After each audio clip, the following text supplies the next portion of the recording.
Everyone, সবাইকে আরও একবার স্বাগত জানাই স্টাডি উইথ পিয়ার নতুন একটি পর্বে। Stop dreaming, start doing. So আজকে অনেকগুলো আপডেট নিয়ে তোমাদের সামনে হাজির হয়েছি।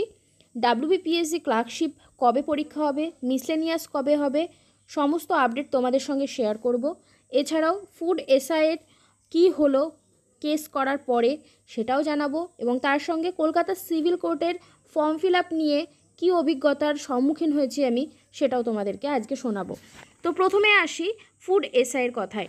তো ফুড এসআইয়ের কথায় যদি আসি, সেখানে তোমরা দেখতে পাবে কিছুদিন আগে আমাদের কেস আপডেট এসছে।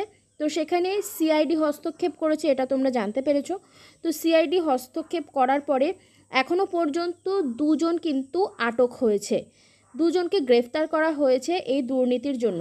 এছাড়াও কিন্তু বহুজন এখনও পর্যন্ত পুলিশের দায়রাতে রয়েছে, তারা কিন্তু গ্রেফতার হতে পারে। তো এখন দেখা যাক যে আমাদের নতুন করে পরীক্ষা আবার কবে হতে চলেছে, কারণ আমরা কিন্তু পিএসসি দুর্নীতিমুক্ত মঞ্চের তরফ থেকে লাগাতার এটার ব্যাপারে কিন্তু আমরা বিদ্রোহ করে চলেছি। আমরা কিন্তু এটার একটা মানে কি বলবো, নতুন করে আমাদের পরীক্ষা হোক এটাই আমরা চাই। সমস্ত স্টুডেন্টরা সেটার জন্য ওয়েট করছে। তো আমরা কিন্তু খুব তাড়াতাড়ি আবার একটা ক্যাম্পেইন চালাতে চলেছি, মেল ক্যাম্পেইন। সেটা তোমরা অবশ্যই কিন্তু সেখানে যোগদান করো, আমি তোমাদেরকে সম্পূর্ণ ডিটেলস তার আগে বলে দেবো। তো নেক্সট যে আপডেটটার জন্য আসবো সেটা হচ্ছে আমাদের যে পিএসসি মিসলেনিয়াস পরীক্ষা। তো সেটার ব্যাপারে আমরা যেটা জানতে পেরেছি যে পিএসসি মিসলেনিয়াস পরীক্ষা কিন্তু তোমাদের আগস্ট মাসের দিকে হতে চলেছে, ঠিক আছে। পিএসসি মিসলেনিয়াসটা আগস্ট মাসের দিকে কিন্তু তোমাদের এই পরীক্ষাটা হতে চলেছে, অর্থাৎ আর তোমাদের হাতে মাত্র 2 মাস সময় রয়েছে। তো তার মধ্যে কিন্তু তোমাদেরকে পুরো প্রিপারেশান তৈরি করে নিতে হবে। মিসলেনিয়াস পরীক্ষা কিন্তু আগস্ট মাসে হতে চলেছে, এটা একদম পিএসসির যিনি ওখানে অফিস থেকেই কিন্তু আমাদের শোনা। ওকে, নেক্সট হচ্ছে WBPSC ক্লার্কশিপ। তো WBPSC ক্লার্কশিপের যে ব্যাপারটা সেটা হচ্ছে এখনও পর্যন্ত তারা এটাই বলছে যে এখনও পর্যন্ত কোনো রকম ডেট নির্ধারণ করা হয়নি WBPSCর ক্ষেত্রে, ক্লার্কশিপের ক্ষেত্রে। তো সেটা কিন্তু এখনও পর্যন্ত কোনো রকম ডেট আসেনি, বা ওপর থেকে কোনো রকম তাদেরকে ডেট দেওয়া হয়নি। তো এটাই হচ্ছে ক্লার্কশিপ আর মিসলেনিয়াসের আপডেট। এরপরে আসি কলকাতা সিভিল কোর্টের যে ফর্ম ফিল আপ সেটার অভিজ্ঞতা। গতকালকে আমি একটা ভিডিও দিয়েছিলাম, তার মধ্যে একজন স্টুডেন্ট কমেন্ট করেছিল যে পরপর যে ফর্ম ফিল আপটা সেটার একটা ভিডিও দেওয়ার জন্য। তো গতকালকে আমার বোনের একটি ফর্ম আমি ফিল আপ করতে বসি, যেখানে আমি দেখতে পাই ফিল আপ করার সময় প্রথমে আমাকে একটা রেজিস্ট্রেশন করতে হয়, যেহেতু নিউ রেজিস্ট্রেশন ছিল সেটা। তো নিউ রেজিস্ট্রেশন করার পরে গিয়ে আমি যখন ফটো এবং যেটা সিগনেচার আছে সেটা আপলোড করতে যাই, সেটা নিয়েছিল, এবং তারপর মানে সেটা আপলোড করতেও ভীষণ একটা হ্যাপা হচ্ছিল, বা যাই হোক করে সেটা হয়ে গেছিলো। তারপরে আমার যেটা ছিল সেটা হচ্ছে স্ক্যান করা সমস্ত কপি, যেখানে ছিল হচ্ছে এজ প্রুফ, এবং তার সঙ্গে সঙ্গে তোমার লাস্ট যে তুমি পড়াশোনা মানে পাস করেছো, যেটা ধরো বিএ বা বিএসসি বা গ্র্যাজুয়েশন, পোস্ট গ্র্যাজুয়েশন যেটাই করেছো কিনা সেটার একটা প্রুফ। ওকে, তো এই দুটো। আর একটা ছিল হচ্ছে সে একটা কাস্ট থেকে বিলং করে, তো সেই কাস্ট যে সার্টিফিকেট সেটার জন্য যে প্রুফটা আছে সেটা আপলোড করার। তো এটা আপলোড করার সময় ভীষণ একটা বিভিন্ন রকম জিনিস মানে সম্মুখীন হচ্ছিলাম। প্রথমে তো আপলোড হচ্ছিল না, সেখানে বলা ছিল প্রথমে যে 100 কেবির মধ্যে। তো 100 কেবির মধ্যে সেটা যখন আপলোড করছিলাম, জেপেক ফাইল বলা ছিল, জেপেক ফাইল আমি যখন আপলোড করছিলাম তখন সেটা নিচ্ছিল না, বারবার বলছিল যে এটা জেপেক ফাইল নয়, বাট সেটা জেপেক ফাইলই ছিল। এবং তার পরবর্তীতে সেইগুলো ঠিক মতন আপলোড না হয়ে বারবার এরর দেখাচ্ছিল, এবং তারপরে যখন আমি রিফ্রেশ করে আর একবার সেটা আপলোড করতে গেলাম তখন দেখলাম যে সেটা রিডাইরেক্ট হয়ে একদম আমাকে পেমেন্ট পেজে নিয়ে চলে গেল। মানে আমার কোনো কিছু আপলোড হলো কি হলো না সেটার কোনো রকম আমি কিছু দেখতেই পেলাম না। হঠাৎ করে আমাকে পেমেন্ট পেজে নিয়ে চলে গেল, এবং সেখানে গিয়ে আমাকে পেমেন্ট করতে বলছিল। পেমেন্টটা ছিল হচ্ছে 400 বা তোমাদের 200 এরকম কিছু ছিল।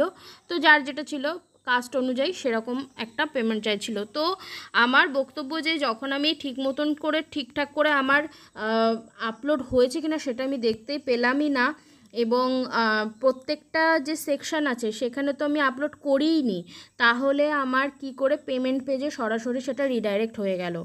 আমি যদি প্রত্যেকটা জিনিস ঠিকঠাক করে প্রত্যেকটা পয়েন্টে গিয়ে আমি যদি, ঠিক আছে ভুলও আমি আপলোড করতেই পারি, ঠিক আছে, তো সেটা গিয়ে আমার সেটা হলোই না, ডাইরেক্ট আমাকে পেমেন্ট পেজে নিয়ে চলে গেল। তো এরকম করে আমি সেই ভিডিওটা আর বানাতে পারি না। যাই হোক, তো এটা মানে আমার বড্ড অদ্ভুত লাগলো যে শুধুমাত্র কি তার মানে টাকার জন্য, কিছু টাকা তোলার জন্য কি এই মানে জিনিসগুলো দেওয়া হচ্ছে, যেমন কোর্টের বিভিন্ন রকম এই যে ভ্যাকেন্সিগুলো আসছে, এগুলো জাস্ট টাকার জন্য, মানে এগুলো বেকারদের সঙ্গে খেলা ছাড়া আর কি বলবে তোমরা। কারণ হচ্ছে এই ধরনের মানে 16টা মতন সিট আছে টোটাল মিলিয়ে, 14টা পিয়ন আর 2টো হচ্ছে স্টেনোগ্রাফার, তো 16টা মাত্র সিট রয়েছে, সেখানে গিয়েও এই ধরনের দুর্নীতির সম্মুখীন হচ্ছি আমরা। এর আগেও আমরা দেখেছি যে ক্যালকাটা ইউনিভার্সিটির একটা CRD গ্রুপের ফর্ম বেরিয়েছিল, যেটা একজন কমেন্ট করেছে আমার স্টুডেন্ট, যে CRD গ্রুপের ফর্ম বেরিয়েছিল এবং সেটার পরীক্ষার আজ পর্যন্ত কোনো রকম হদিশ পাওয়া যায়নি, সেটা যে কী হলো সেটা আজ পর্যন্ত আমরা কেউ জানি না। আর সেটা আমরা টাকা দিয়েই কিন্তু সবাই ফর্ম ফিল আপটা করেছিলাম। তো সেই রকমই কিছু একটা হতে চলেছে। তো রাজ্যে সত্যি কথা বলতে মানে এখন যেইভাবে মানে বেকারদের সঙ্গে ছেলেখেলা করা হচ্ছে, তো কিছু বলার নেই, কি বলবো। আর এই সামনে আবার বলছে যে পঞ্চায়েতের জন্য কতগুলো ফর্ম ফিল আপ মানে চলবে বা চলছে, যাই হোক, তো সেটাও একটা ধোঁয়াশার মধ্যে যে আদৌ কি সেটা রিক্রুটমেন্ট হবে কি না, কারণ ভোট আসছে বলে সেটা একটা টোপ হতে পারে যে আমাদের বেকারদেরকে চাকরি দেওয়া হবে, এই হবে ওই হবে, জানি না কতদূর কী হবে। ঠিক আছে, এই ধরনের আপডেট আমি তোমাদের জন্য নিয়ে আসব, তোমরাই বলো যে কতটা সত্যি আর কতটা মিথ্যে, তোমাদের মতামত নিশ্চয়ই কমেন্ট বক্সে জানাও। থ্যাংক ইউ সো মাচ, আর ভিডিওটা বড় করছি না, নেক্সট আপডেট যখনই পাবো তোমাদের সঙ্গে শেয়ার করব। থ্যাংক ইউ, দেখা হচ্ছে নেক্সট ভিডিওতে। তোমরা যদি কেউ পিএসসি ক্লার্কশিপের জন্য পড়াশোনা করতে চাও, বা তোমাদের যদি মনে হয় যে পিএসসি ক্লার্কশিপটা একটু ভালোভাবে যখনই হোক না কেন তখনই দেবে, তো আমার কাছে 19 বছরের জিকে কোশ্চেনগুলো রয়েছে, তোমরা যদি নিতে চাও PDF তাহলে অবশ্যই আমাদেরকে মেসেজ করতে পারো, নিচে ডেসক্রিপশন বক্সে নাম্বার দেওয়া আছে। আর যদি তোমরা কেউ স্কিল ডেভেলপমেন্ট করতে চাও, নিজের স্কিল মানে এসব সরকারি চাকরি ছেড়েও যদি ভাবো যে প্ল্যান বি আমাদের দরকার, তো তার জন্য যদি কেউ কার্টুন বানানো শিখতে চাও, অ্যানিমেশন শিখতে চাও, গ্রাফিক ডিজাইনিং শিখতে চাও, মার্কেটিং শিখতে চাও, তো সমস্ত কিছুর কোর্স কিন্তু আমাদের কাছে রয়েছে। তো তোমরা যদি শিখতে চাও, নিচে ডেসক্রিপশন বক্সে নাম্বার দেওয়া রয়েছে, সেই নাম্বারে আমার সঙ্গে যোগাযোগ করতে পারো। থ্যাংক ইউ সো মাচ, দেখা হচ্ছে খুব তাড়াতাড়ি নেক্সট ভিডিওতে। ততক্ষণের জন্য আমাদের অন্যান্য ভিডিওগুলো দেখতে থাকো।